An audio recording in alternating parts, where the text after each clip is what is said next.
Welcome to the Astana Times YouTube channel. Join us tonight as we dive into expert perspectives on the key trends and challenges shaping Kazakhstan today. In this video, leaders in economics, business and international relations weigh in on how the country navigates economic challenges, attracts global investments and stays resilient in a rapidly evolving global landscape. Discover the answers and gain fresh perspectives in this exclusive media recap by the Astana Times. How can Kazakhstan strengthen its economic foundation while embracing its unique geographical advantages? Let's hear from Mr. Bo Li, IMF Deputy Managing Director, who shares his insights on building macroeconomic stability and revitalizing the country's role as a global bridge. How to build macroeconomic stability? We think several things are important. One is we need to have a strong policy framework. We need to have a strong fiscal policy framework. That's why we are recommending fiscal consolidation to the government, that they can build and preserve fiscal buffer.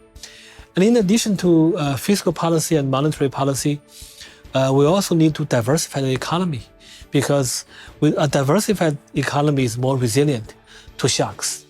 Traditionally, Central Asia is like a bridge between Asia and Europe, between East and West. And we think that in the new age of globalization, Central Asia can play that role again. So how to play that role again? How to make Central Asia a bridge to the new globalized world? We think several things are important. One is to allow free flow of goods, services, capital, and people, right? So reduce trade barrier. That will be one thing that this region can do to, facilitate trade and investment. Investors are keeping an eye on Kazakhstan's potential. With a favorable investment climate and promising opportunities in minerals, agriculture and technology, what does the future hold for this dynamic market? Nicholas Page from the Kazakhstan Investment Corporation explains. I think the investment landscape here is quite favorable. I mean, obviously, Kazakhstan has an investment-grade international credit rating.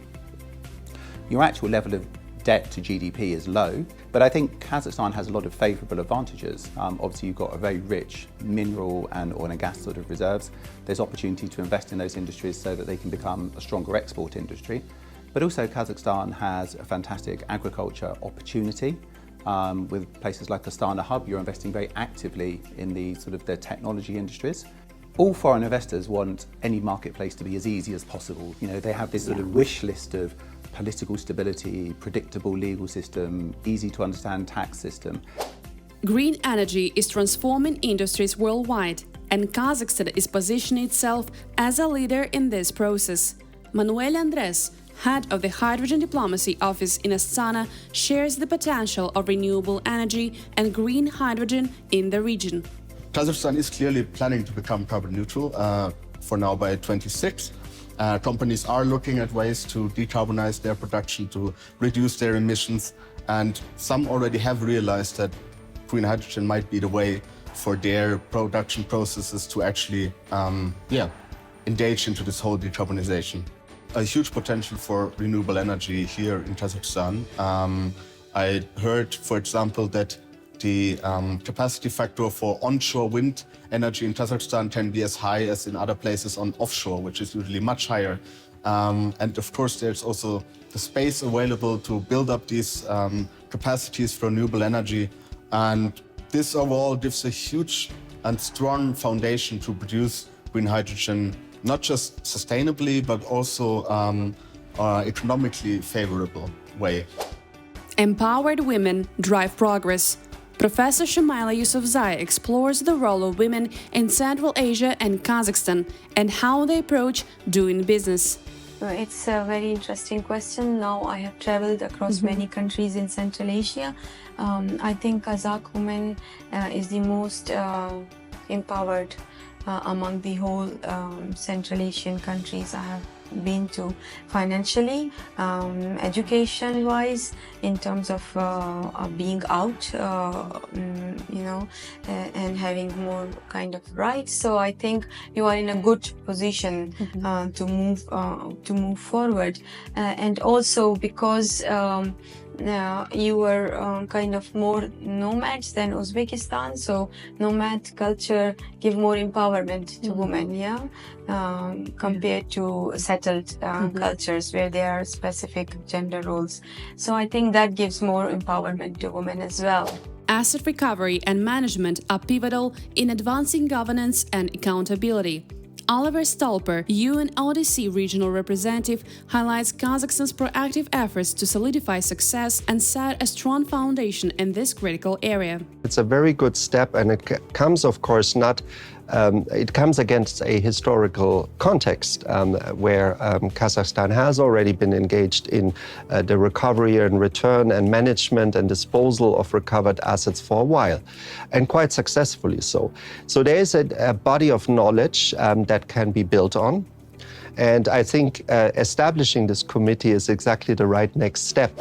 With its unique location at the crossroads of major markets, Kazakhstan is poised to redefine its global role. Positive futurist Ron Iming sheds light on the country's potential to become a cultural and logistical hub for Central Asia. What always struck me is your location. And it's really interesting because as Europeans, we are actually more arrogant. We think that we are the center of the universe, but it's flipping, it's moving east. So location-wise, you are in a perfect spot because you are. I was literally looking at, because you're close to China, you're close to Russia, you're close to India, you're closer to the Middle East. You're literally in the hub of everywhere. So you could be the cultural middleware for Central Asia. And I think, from what I've seen, that is hugely possible. Kazakhstan's strategic assets extend beyond resources. They include the transformative Middle Corridor. Darren Spink discusses why this shorter, safer route is the key to unlocking the nation's supply chain potential. Kazakhstan is blessed with abundant resources, energy, rare earths, critical minerals, and at the same time, there's great transport corridor potential. By investing in Kazakhstan's transportation corridor potential, investing in their energy sector, their critical minerals sector, you're insulating the rest of the world from some of the leverage that America's and the United Kingdom's strategic competitors have. I don't think the potential for the Middle Corridor is fully understood at this point. Middle Corridor is actually 2,000 kilometers shorter than the existing Northern Corridor. It's also free from the risk of sanctions. So it's not only a quicker route, but it insulates companies that are in the transportation business, in the manufacturing business from potential risk of sanctions from Russia or China in the future. So the Middle Corridor is probably the best solution moving forward for the export of the rare earths that I've mentioned, the critical minerals, energy export, as well as manufactured goods for trade throughout Europe and Asia. Thank you for joining us tonight for this mid-year recap. Don't forget to like, share and subscribe for more insightful content. See you next year.